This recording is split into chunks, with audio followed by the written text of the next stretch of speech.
I personally think that the woman is manipulative. On what basis? Do you have an act that she has done that's been manipulative that you can recall? The very acts and the things that she said, she has been proven a pathological liar, and it's proven fact. So this is my concern. There's nothing ever specific. Not liking somebody. No, it's fine to not like somebody, but it's baseless. You can keep it's talking. Baseless. Hang on. Let's just talk. I understand. I do say you're going to get to a stalemate here. Exactly. You don't like her, and you can't see the reasons why she doesn't like her. I'd love anyone to give me a reason why. Is there any? Well, you do in a sense because you've got to justify it. But it's just that the papers have told you that she's a bad person. Is that it?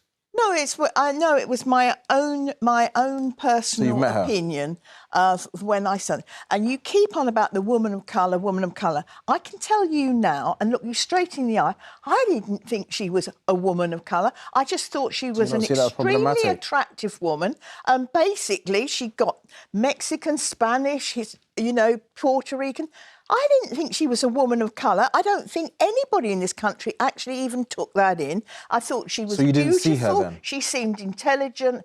I watched the wedding. I thought it was... You see me here as a black man? I just think of you as an irritating man. Well, no, but do you see me, though? I don't think... Do you see me? Sir? Do you see me here? Do you see me? And you can observe that I have black skin, so you've observed that. What's the point? What's the point? It matters. This is the whole point. You can't say it doesn't matter. Because you've kept on. It matters to you because you've kept on and on from the minute we started about bringing in colour, bringing in pride to everything. It matters to the lived experience of real people. And when they tell you it matters, you have a choice to respond or not. So that matters to me. But I don't ask, do you see me? Do you see me? Because I'm old. No, but how can you not see? I can't ignore the fact that you're of a different generation to me. I can't ignore that fact and then speak to you as if it doesn't matter. I don't. The moment the cameras cut to that Jeremy Vine panel, you could already feel the tension rippling beneath the polite studio lighting.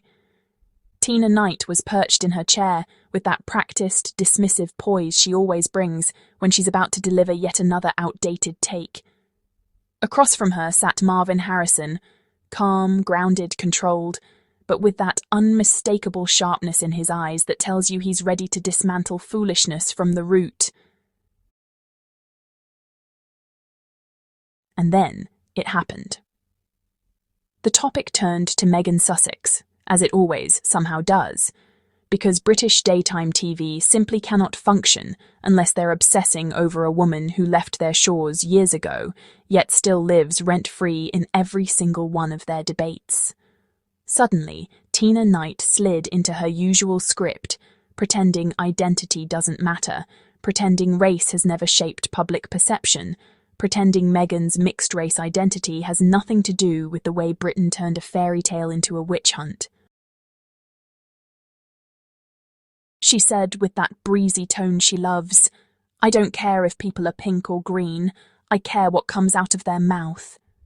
As if that empty, colourblind cliché has ever explained away the smear campaigns, the headlines dripping with dog whistles, or the way Meghan was treated like an outsider from the moment she stepped foot into the royal fold.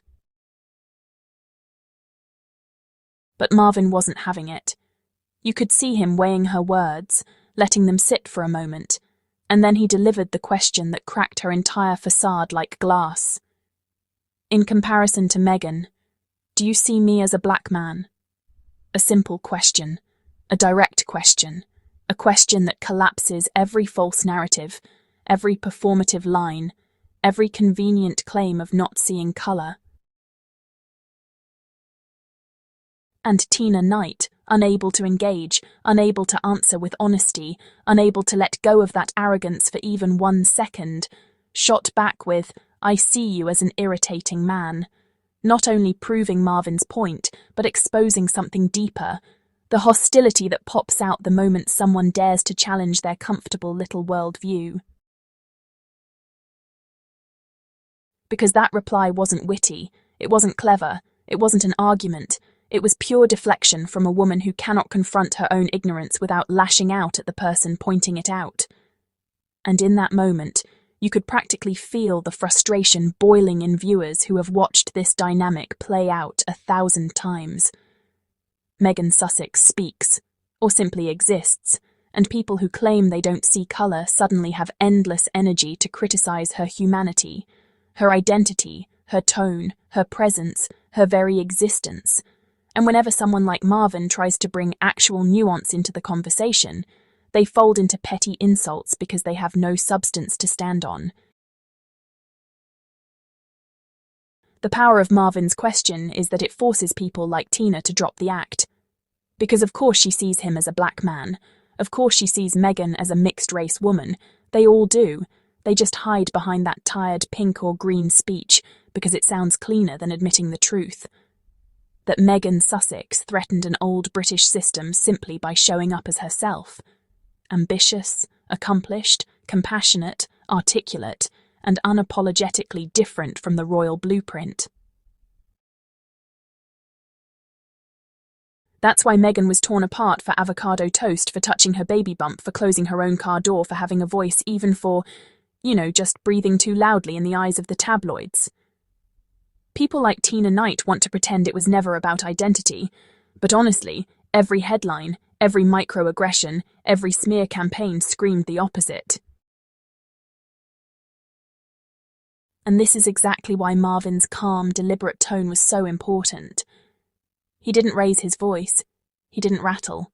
He simply held up a mirror, and Tina didn't like what she saw. When he challenged her framing of identity, he wasn't defending Meghan alone. He was pushing back against an entire system that has decided that race only matters when they want to weaponize it, and must be ignored when someone calls it out. And what makes Tina Knight's response even more revealing is that she didn't answer the question. She didn't even attempt to. Because to answer honestly would be to admit what so many Meghan haters refuse to acknowledge.